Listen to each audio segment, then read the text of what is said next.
누가복음 9장 46절에서 50절까지 읽겠습니다.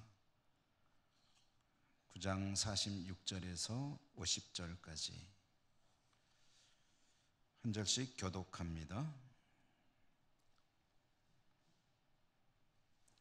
제자 중에서 누가 크냐 하는 변론이 일어나니 예수께서 그 마음에 변론하는 것을 아시고 어린아이 하나를 데려다가 자기 곁에 세우시고 그들에게 이르시되 누구든지 내 이름으로 이런 어린 아이를 영접하면 곧 나를 영접함이요 또 누구든지 나를 영접하면 곧 나를 보내신 이를 영접함이라.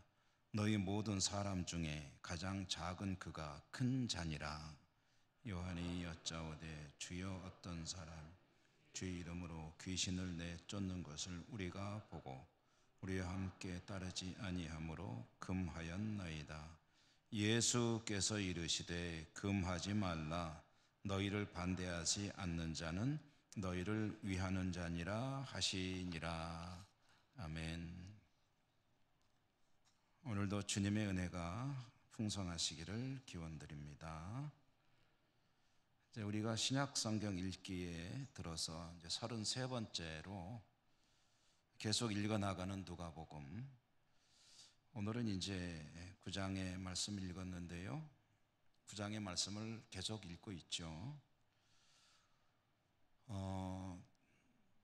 여러 차례 계속 말씀드리고 있지만 누가복음을 읽어나가면서 누가복음을 예수님의 생애를 중심으로 세 단락으로 나눌 수가 있다라는 말씀을 계속 드립니다. 오늘도 말씀을 드리는 이유는 전체적인 그 흐름을 기억하면서 읽어나가는 것이 성경을 이해하는 데 큰 도움이 되기 때문에 그렇습니다. 예수님의 생애를 크게 세 시기로 나눈다고 할 때 첫 번째 시기는 갈릴리 지역을 중심으로 예수님께서 여러 가지 일들을 하시는 그런 시기.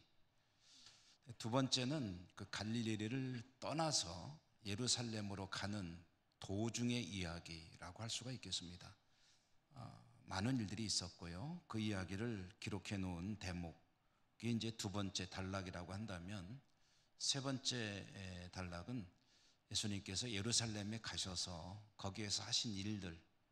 그러니까 이제 십자가에 달리기 전 우리가 보통 생각하는 바로는 한 5, 6일 전쯤에 들어가신 것으로 이제 이해를 하고 있죠. 들어가셔서 그 며칠간의 기간, 그리고 이제 십자가에 죽으시고 부활하시고 그 이야기가 이제 세 번째 시기의 이야기가 되겠습니다. 장소를 중심으로 이야기하면 갈릴리와 그 다음에는 갈릴리를 떠나서 예루살렘을 가는 도중, 그리고 세 번째는 예루살렘에서 있었던 일들, 이제 크게 셋으로 나누고, 우리는 지금 첫 번째 단락인 갈릴리에서 있었던 이야기들을 읽어나가고 있는데요.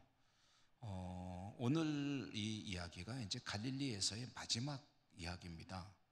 이제 다음 주 수요일부터는 이제 갈릴리를 떠나서 예루살렘으로 가는 두 번째 단락으로 들어가서 이제 성경을 읽어 나가게 되겠습니다. 주님께서 갈릴리 사역을 마치고 예루살렘으로 가신다는 이야기는 이제 죽으러 가시는 거죠. 죽으러 가시는 예수님에게 정말 중요한 여러 가지 일 중에 하나가 뭐냐면 제자들을 단단하게 믿음으로 견고하게 세워놓는 일입니다. 왜 그러냐면 지금까지는 예수님과 함께 생활했잖아요. 그런데 예수님은 예루살렘에 가시면 이제 죽으십니다. 물론 부활하시겠지만, 그러나 부활하신 후에 또 승천하시죠. 그러니까 이 말은 무슨 얘기냐 하면 제자들과 이제 이별의 시간이 가까워지고 있다. 제자들의 입장에서 보면은 예수님 안 계신 상태에서 주님께서 하시던 그 일을 계승해서 해야 되는, 그러니까 이제 홀로 서기를 해야 되는 그런 시기가 가까워지고 있다는 이야기입니다. 그러므로 제자들의 믿음은 지금과 같은 상태에서는 그게 안 되죠. 곤란하죠. 그러므로 주님은 계속해서 주님에 대해서 이야기하시고 또 그들에게 신앙 고백을 하게 하시고 여러 가지 기적들을 경험하게 하시고 그러면서 주님에 대한 신앙을 또 확고히 다지게 하시고 그리고 이제 자신이 어떻게 될 것인지 예루살렘에 가면 그 이야기도 이제 들려주셨습니다. 주님은 제자들이 조금이라도 더 조금은 신속하게 또 단단하게 믿음의 사람으로 성장할 수 있기를 바랬지만 근데 그 일이 참 쉽지가 않습니다. 부모로서 아이들을 키우다 보면 모든 부모들이 가지고 있는 자녀들에 대한 기대와 포부가 있죠. 그래서 조금만 아이가 뛰어난 부분이 있어 보이면 아유 얘가 영재인가 보다 하고 굉장히 어떤 기대를 가지고 아이들을 이제 키우게 되는데 하지만 아이들을 키우면서 모든 부모들이 대체로 가지고 있는 생각이 뭡니까? 참 애들은 맘대로 내가 원하는 대로 커주지 않는다는 거죠. 자기들이 원하는 대로 커가지 부모의 기대나 부모의 마음에 그렇게 썩 따라서 자라가지는 않는다. 제자들도 그랬습니다. 주님께서 가지고 계신 그런 생각이나 방향과는 영 다른 방향으로 자꾸 가는 거예요. 이렇게 갔으면 좋겠는데 제자들은 자꾸 엉뚱한 데로 가고 있는 그런 상황입니다. 오늘 말씀에도 보면은 제자들 사이에 논쟁이 벌어졌다. 이 논쟁은 말다툼이죠. 제자들이 다투고 있는 거예요. 그 다툼을 하는 그 거리, 그 내용이 뭐냐면은 누가 큰 자냐, 오늘 성경 말씀에 의하면 누가 큰 자냐 이걸 놓고 이제 다툰다는 거예요. 누가 큰 자냐 하니까 이게 좀 얼른 마음에 와닿지 않는데, 그러니까 제자 중에 누가 제일 말하자면 서열이 빠르냐, 그리고 누가 제일 중요한 제자냐. 이제 앞으로를 생각하면 앞으로 주님의 나라가 이루어질 때 누가 가장 중요한 자리에서 주님의 측근에서 말하자면 큰 일을 맡게 되겠느냐, 여기에 대한 이제 다툼이 벌어진 겁니다. 서열 다툼입니다. 제자들은 서로를 경쟁 대상으로 여긴 거죠. 같이 힘을 모아서 주님을 돕고 주님의 일을 계승해서 해나간다는 그런 개념이라기보다는 자신들의 어떤 그 기대와 욕구를 충족시키기 위해서 이 곁에 있는 이 다른 제자들은 경쟁자가 되는 거예요.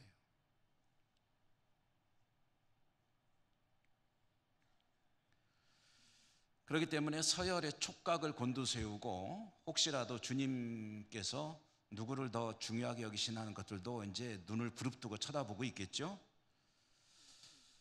자, 이 문제는 이때까지의 제자들에게는 각자가 가지고 있는 가장 예민한 문제이고 가장 큰 관심사이기도 했습니다.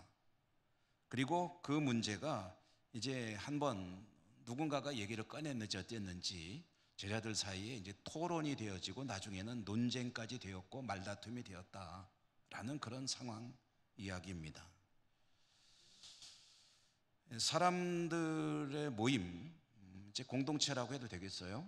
사람들의 모임에 있으면은 거기에서 거의 뭐 예외가 없을 것 같아요. 거의 따라오는 일 중에 하나가 이 비교입니다. 비교. 나와 남을 비교하는 거죠. 그리고 그로 인해서 벌어지는 갈등, 다툼과 분열. 이것은 아마 사람이 모이는 곳에는 거의 다 있을 거요. 없는 경우 있을까요? 가족들 간에도 있지 않을까요? 형제들이 많으면 형제들도 서로 비교를 하잖아요. 우리 아버지는, 어머니는 나보다 형을 더 좋아하는 것 같아. 그러면서 뭐 예를 들어서 유산을 물려주면은 왜 그러는 거야? 각자 자기 생각이 있기 때문에 모든 사람들은 비교하면서 갈등을 빚기도 하고 때로는 그게 큰 다툼이나 싸움이 되기도 하고 그러지 않습니까? 가장 가까운 가족들 간에도 그렇다고 한다면 사람이 모이는 곳은 언제나 이 비교와 그로 인한 갈등과 분열과 다툼이 또 시기가 있고 질투가 있고 그런 것이 사람들이 모이는 곳이 피할 수 없는 그런 일 중에 하나가 아닌가 생각이 듭니다. 그런데 이게 참 문제죠. 제가 자주 말씀드리는 독일의 본회퍼라고 하는 목사님이 계시죠. 그분은 이런 분열의 문제, 이 비교의 문제를 어떻게 표현했냐면 공동체를 파괴할 수 있는 생명과 죽음의 다툼이라고 표현을 했습니다. 공동체를 파괴할 수 있는 생명과 죽음의 다툼의 문제가 바로 이 비교하는 것이다. 그러니까 이제 좀 풀어서 말씀드리면 공동체를 파괴할 뿐 아니라 공동체를 죽일 수도 있고 나아가서 자기 자신을 죽일 수도 있는 것이 이 비교하는 일이다 라는 이야기죠. 뭐 이런 이야기는 우리가 모르는 이야기는 아니죠. 자주 듣는 이야기입니다. 그러면서도 우리는 끊임없이 자신을 남과 비교하며 살아갑니다. 그리고 스스로 열등감에 빠질 때가 많죠. 비교하면은 나보다 조금 더 뭔가 좀 우월한 존재와 비교할 때가 많죠. 그러면서 자기 자신은 좀 불행하다 이런 생각을 할 때가 많은 것이 우리들의 현실이 아닌가 싶습니다. 그런데 이 이야기는 이런 이야기도 될 수 있을 것 같아요. 뒤집어서 말하자면 그렇게 할 수만 있다면 외부적인 조건은 동일하다 해도 비교만 하지 않고 살아도 훨씬 우리는 행복한 삶을 살 수 있을 것이다. 불행하지 않은 삶을 살 수 있을 것이다. 비교만 하지 않아도 비교하는 습성만 버리고 그리고 남들과 자신을 대비해 보면서 스스로 열등감에 빠지지만 않아도 훨씬 우리 삶은 살만한 인생이 될 것이다 라는 이야기도 되겠죠. 오늘 본문에 보니까 주님께서 제자들이 다투고 있는 것을 아셨습니다.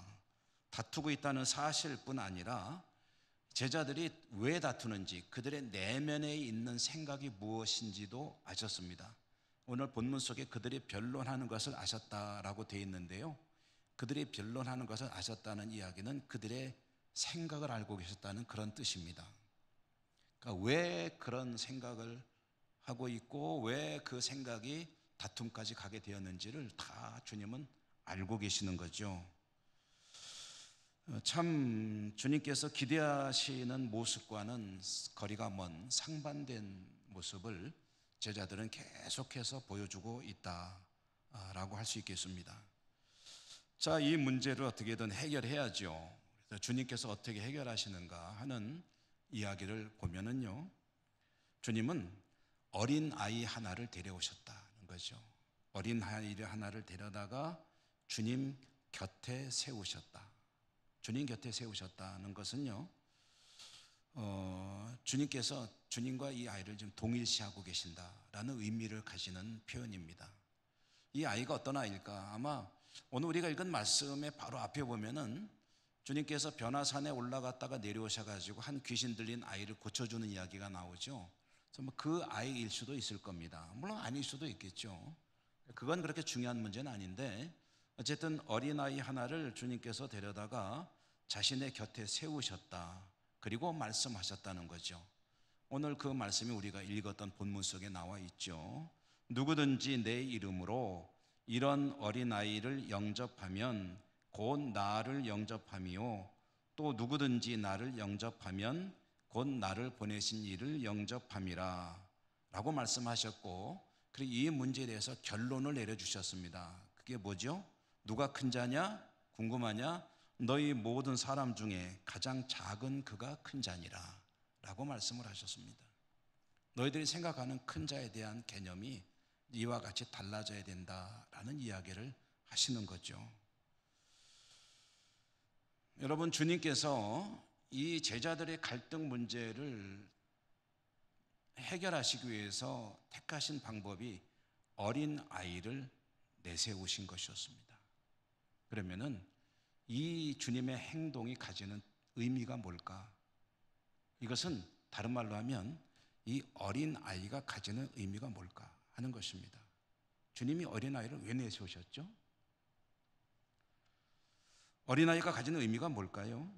오늘날 현대 이 시대에 우리들에게 어린아이는 참으로 귀하디 귀한 존재죠. 보석과 같은, 보물과 같은 존재들이죠. 우리나라에서는 뭐 출산율이 좀보다도 잘하시고 하도 들어서 이제 듣고 싶지도 않은 이야기일 수도 있겠으나 어쨌든 출산율이 전 세계 최저라고 하죠. 그래서 아이를 최소한도 한 셋, 넷, 다섯 이렇게 낳는 가정은 애국자라는 말을 쓰죠. 제가 그 젊은 한참 이제 아이들을 막 출산하고 키울 때는 셋 데리고 다니면은 원시인 취급받았어요. 미개인이라고 했어요. 미개인. 하나 데리고 다니면 뭐 그런가 보다 하고, 둘 데리고 다녀도 에이 저희 왜 둘이야, 하나만 낳지, 뭐 그러던 시대였죠.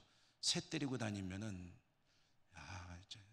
야만인 취급을 받았던 그런 시대가 있었는데, 지금은 뭐 한 5점 데리고 다니면은 너무 부러운 그런 가정이 되었죠. 사실 아이들은 우리의 미래이고 얼마나 귀한 존재인지 모릅니다. 그리고 아이들 보면 얼마나 예쁘고 귀엽습니까? 그냥 막 안아주고 싶고 뺨에다 뽀뽀해주고 싶고 정말 뭐든지 다 해주고 싶은 것이 우리 아이들 아니겠습니까? 그런데 우선 오늘 성경 속에 있는 이 시대로 돌아가 보면, 오늘 우리가 읽은 이 말씀의 시대에 있어서 어린아이들은 어떤 존재였느냐 하면은 사람 대접을 받지 못했습니다. 아이들은 대접받지 못합니다. 귀한 존재로 대접받는 것은 고사하고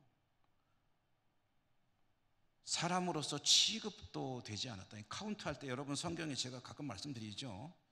사람 숫자를 말할 때 그것은 남자 성인을 가리키는 것입니다. 여성들은 포함이 안 됩니다. 아이들도 포함이 되지 않습니다. 거기에 오병이었대 5,000명쯤 먹었더라 하면 그 5,000명은 성인 남자만 5,000명이었다는 소리입니다. 그리고 출애굽할 때 60만 명이었더라 라는 것도 성인 남자, 전투가 가능한 그런 군사력일 수 있는 사람들만 가리키는 겁니다. 아이들은, 그리고 여성들은 빠지는 거죠. 왜 이렇게 사람 대접을 받지 못했느냐 하는 그 이유를 좀 대충 알아보면 뭐 여러 가지 이유가 있겠지만, 첫째로는 유아 사망률이 굉장히 높았다는 거죠. 아이들이 태어나면은 장성해서 성인이 될 때까지 살아있는 아이들이 그리 많지 않았다는 겁니다. 그렇기 때문에 태어나서 어느 정도 자랄 때까지 이 아이가 과연 사람 노릇을 할지 안 할지 몰랐기 때문에 그냥 대체로 뭐 살면 사는 거고 못 살면 할 수 없는 거고 이런 상태인 거예요. 그러니까 아직 사람이 아닌 거죠. 사람이 되어가는 존재, 그것이 어린 아이들의 정체성입니다. 우리나라도 그렇지 않았습니까? 불과 우리 성도님들 어린 시절에 그런 경우들이 있었을 거예요. 그 윗세대면은 더 했을 것이고, 그래서 아이가 태어나면은 한동안 이제 출생신고를 안 하잖아요. 왜 그러냐면은 워낙 많이 죽으니까. 그래서 이 아이가 과연 계속 살 수 있을까 하니까 일단 출생신고를 안 하고 있다가 한 2년, 3년 지나서 이제 됐다 싶으면은 웬만하면 이제 잘 살겠다 싶으면 그때 출생신고를 하니까, 그리고 우리가 흔히 쓰는 말 중에 뭐가 있습니까? 본나이. 본나이. 지금 연세가 어떻게 되세요? 제가 몇입니다. 본나이세요?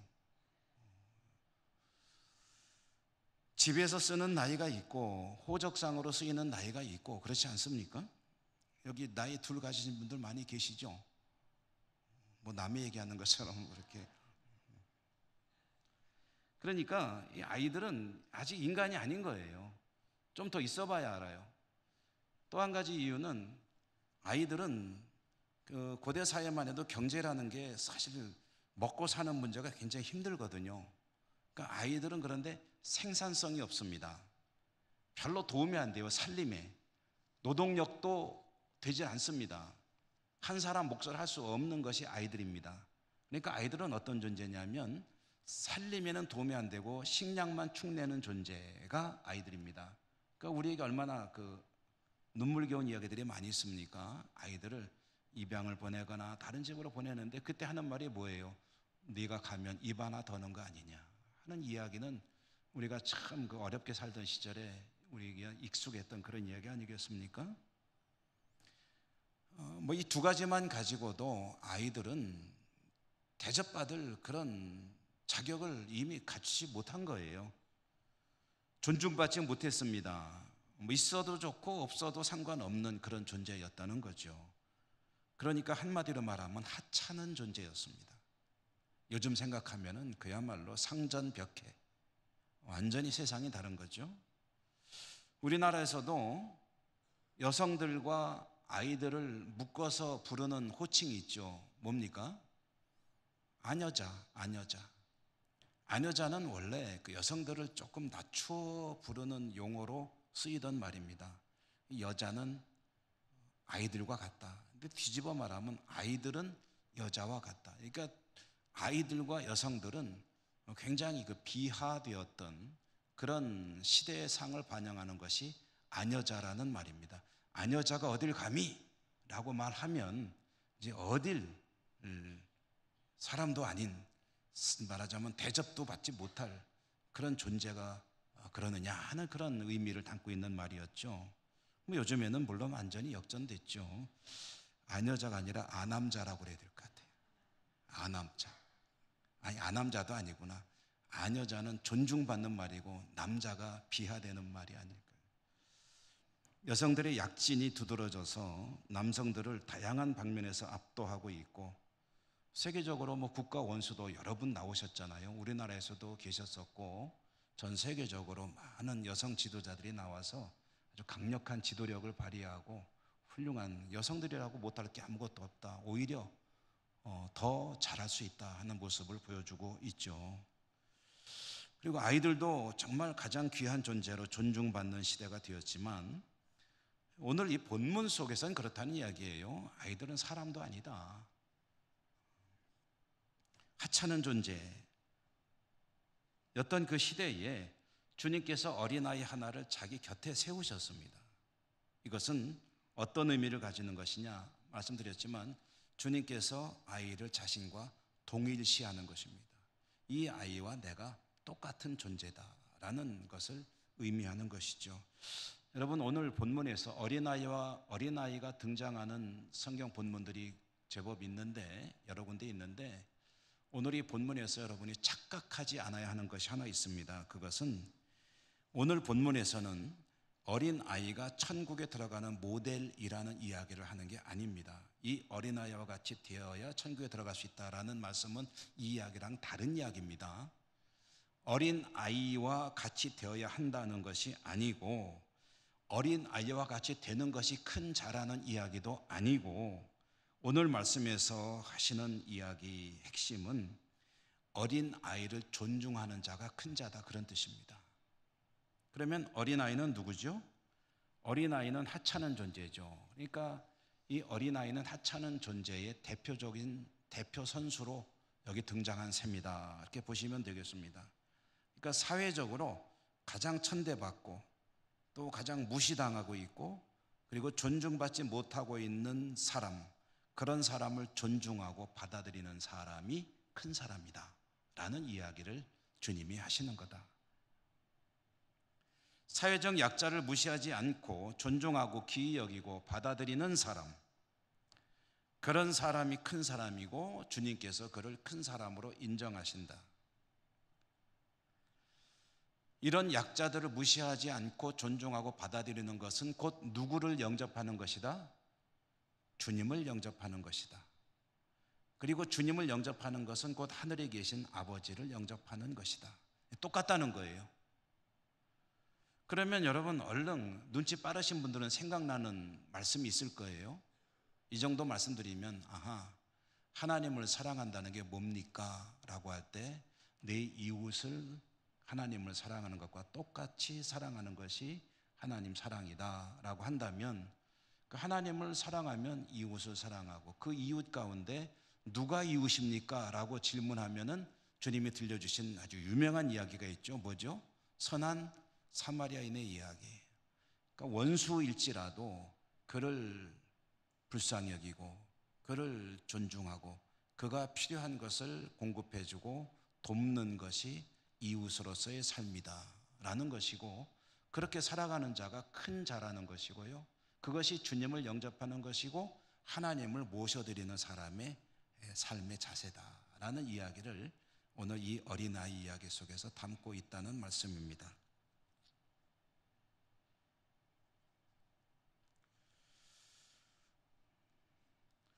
그러므로 여러분, 하나님 앞에 인정받는 그런 하나님의 사람으로 서기를 원하신다면 잊지 않아야 될 일, 오늘 말씀 속에 뚜렷하게 나오고 있죠. 무엇입니까? 우리 자신, 나 자신은 물론, 개인은 물론이고 우리 교회 공동체가 하나님께서 큰 교회라고 인정하는 교회가 될 수 있으려면, 그리고 나 자신이 하나님께서 인정하시는 믿음의 사람일 수 있으려면 정말 기억하고 잊지 말아야 될 일 중에 하나는 뭐냐면 사회적으로 약한 이들을 존중하는 일입니다. 그들의 필요를 채워주고 그들을 영접하는, 정말 하찮게 여겨지고 무시하기 십상인 그런 사람일수록 존중히 여기고 그리고 영접하는 그런 교회 공동체 또한 성도로 살아갈 수 있다면, 그러면 주님이 큰 자라고 여겨주실 것이다 라는 이야기를 오늘 말씀을 통해서 우리는 듣고 있습니다. 여러분, 우리는 참 무심코 사람을 분류합니다. 저도 그렇지 않다고 말씀드릴 수 없습니다. 나도 모르게 그런 것이 몸에 배 있습니다. 나에게 필요한 사람인가 아닌가를 가지고 왠지 사람에 대한 태도가 달라지는 것 같고 참 혐오스럽죠. 그런 스스로를 생각하면. 그런데 나도 모르게 그렇게 돼 있는 거예요. 그런 속에 살아왔어요, 우리는. 그런데 주님께서 말씀하시는 거죠. 나도 모르게 별로 가치가 없는 사람이라고 무시하고 있거나 하찮은 사람이라고 홀대하고 있거나 소홀히 여기고 있거나, 그렇다면 그 태도를 빨리 바꿔야 된다는 거죠. 우리 교회도 혹시 그런 일이 없으리라고 생각하지만 혹여라도 그런 모습이 있다면 빨리 바꿔나가야 됩니다. 하나하나 바꿔나가야 되고 자신의 삶 속에서도 그런 모습들은 교정이 되어 가야 합니다. 그렇게 하는 것이 주님을 대하는 것이고 영접하는 것이고, 그럴 때 주님께서 큰 사람이라고 여겨주신다 라고는 성경에 들려주시잖아요. 여러분, 어디를 가든 우리는 수많은 사람들을 만납니다. 누구를 만나든 정말 다양한 사람들과 접하며 살아갑니다. 근데 무심코라도 무시하기 쉬운 사람일수록 언어와 태도 하나부터 존중하는 삶을 가지는 그런 습관을 가지는 것이 참 중요합니다. 나보다 아랫사람이고 나보다 가난한 사람이고 나보다 또 뭐가 있을까요? 정말 존중하기 어려운 사람일지라도 말 한마디도 함부로 하지 말고 태도로 존중하는 모습을 가지고 살아가는 것, 여러분, 그거에 누구에게 수지 맞는 일이죠? 주님이 나를 큰 자라고 여겨주신다니까요. 그거 별로 원치 않으세요? 주님이 나를 어떤 자로 여겨주시든지 나는 상관없습니다, 그건 아니시잖아요. 주님이 나를 큰 자라고 여겨주신다면 얼마나 복된 일이겠습니까? 그렇게 되고 싶으시면 어느 누구도 가볍게 대하지 말고 함부로 대하지 말고 존중해주고 그리고 높여주고 영접해주고 그렇게 살아가는 삶이 중요하다, 그런 이야기입니다. 오늘 우리가 읽은 말씀에 지금 제가 드린 이야기는 46, 47, 48절의 이야기이고요. 뒤에 보면 49절, 50절 말씀도 나오는데 이 말씀도 이제 지금 우리가 드린 말씀과 같은 맥락으로 읽어야 될 에피소드입니다. 제자 중에 한 사람인 요한이 주님에게 이렇게 이야기했습니다.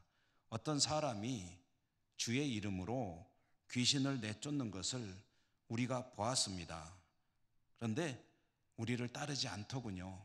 그래서 그렇게 하지 말라고 제지시켰습니다 라고 요한이 이야기를 했습니다. 그러자 주님께서 그런 요한에게 뭐라고 대답하셨죠? 금하지 말라. 너희를 반대하지 않는 자는 너희를 위하는 자니라 라고 말씀하셨습니다. 여기서 보면 요한이라고 하는 사람이 굉장히 조금 안으로 내부적으로 지향하는 폐쇄적인 사람이구나 하는 것을 알 수가 있습니다. 우리와 뜻이 같지 않으면 배제시키는 사람, 그런 스타일의 성향의 사람들도 있잖아요. 그러니까 당신 나랑 뜻이 달라? 그러면 나랑 같이 할 수 없지. 그럼 당신 지금부터 나하고 다른 노선이 다른 사람이니까 우리 같은 이 모임에 참여하지 마세요 라고 이제 말을 하는 그런 격이죠. 그런데 주님께서는 너희를 반대하지 않는 자는 너희를 위하는 자니라 라는 이 말씀은 무슨 뜻이냐면 그렇게 폐쇄적으로 살지 말라는 거죠. 영접하고 받아들이라는 앞에 나오는 말씀과 같은 맥락입니다. 배척하지 말라. 관용의 모습으로, 유연하고 탄력적인 모습으로 살아가라는 그런 말씀이겠죠. 폭넓은 수용의 모습이 요구됩니다. 교회 공동체가 과거에 상당히 배타적인 모습을 많이 보였죠. 물론 진리에 관해서는 이런 보수적인 면이 필요합니다. 그렇지만 진리가 아닌 부분에 대해서도 너무 배척 또는 배타적인 모습을 보일 때가 없지 않아 있었습니다. 그런 것들이 사회에서 볼 때는 교회가 못마땅한 거죠. 지들끼리만 논다 뭐 이런 식의 표현을 많이 듣곤 했는데요. 그러나 진리에 역행하지 않는 것이라고 한다면 같이 할 수 있는 것이 그것이 필요한 그런 일이라는 것을 오늘 말씀을 통해서 우리는 들을 수 있습니다. 너희를 반대하는 자가 아니라면 너희를 위하는 자니라 라는 이 말씀은 굉장히 중요한 말씀이 아닐 수가 없죠. 우리가 자주 듣는 표현으로 얘기해 보자면 맞고 틀리고의 문제가 아니라 다르다는 문제일 수 있는데 다른 것까지도 틀린 것으로 다 간주를 하는 것은 너무 편협하고 폐쇄적인 그런 자세일 수 있다. 그러므로 때로는 포용과 관용의 모습으로 그리고 수용하는 모습으로 살아가는 것이 필요하다라는 이야기가 되겠습니다. 이렇게 주님은 제자들에게 중요한 이야기를 들려주시면서 예루살렘으로 떠나실 준비를 하시는데요. 다음 수요일부터는 그러니까 누가복음 9장 51절부터는 주님께서 드디어 예루살렘으로 떠나시는 이야기가 시작이 됩니다. 그래서 제가 자주 말씀드린 복음서 누가복음을 중심으로 보면 일단락은 오늘로서 이제 매듭을 짓고 다음 주부터는 예루살렘으로 가시는 이야기를 우리가 읽어나가도록 하겠습니다. 기도하겠습니다. 은혜로우신 하나님 감사합니다. 복음서를 읽어나가며 주님께서 들려주고 싶은 이야기들을 저희들은 그 의미를 찾아가고 있습니다. 그리고 저희들의 삶과 신앙에 잘 적용할 수 있기를 소망합니다. 아무쪼록 우리 하나님 은혜 더하여 주시옵시고 우리의 삶과 신앙은 주님께서 큰 자라고 인정하시는 복된 신앙으로 나갈 수 있도록 축복하여 주옵소서. 예수님 이름으로 감사하고 기도 올리옵나이다. 아멘.